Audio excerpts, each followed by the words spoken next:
সুরাপ্রেমীদের জন্য অত্যন্ত দুঃখের খবর। নির্বাচন কমিশন ভোটের ড্রাই ডে ঘোষণা করে দিয়েছে।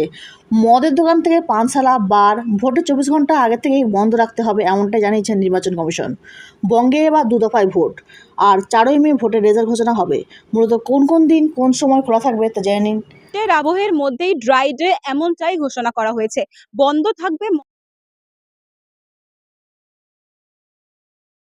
মদের দোকান, পানশালা ও বার। ভোটের 48 ঘন্টা আগে এমনটাই জারি করা হয়েছে যে সমস্ত কিছু বন্ধ রাখা হবে।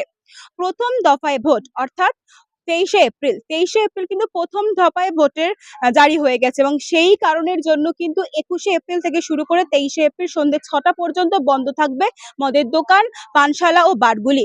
এবং দ্বিতীয় দফায় ভোট অর্থাৎ 29শে এপ্রিল, সেদিনের জন্য কিন্তু 27শে এপ্রিল থেকে শুরু করে 29শে এপ্রিল সন্ধ্যে 6টা পর্যন্ত বন্ধ থাকবে মদের দোকান, পানশালা ও বার।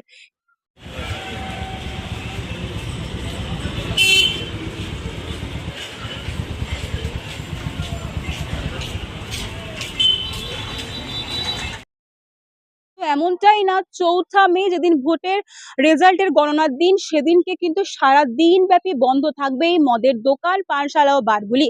এমনটাই ইতিমধ্যে বিজ্ঞপ্তি জারি হয়েছে বলে জানা গিয়েছে। ক্যামেরায় সন্ধ্যুর সঙ্গে সিঞ্চিতা, বাংলার কণ্ঠ।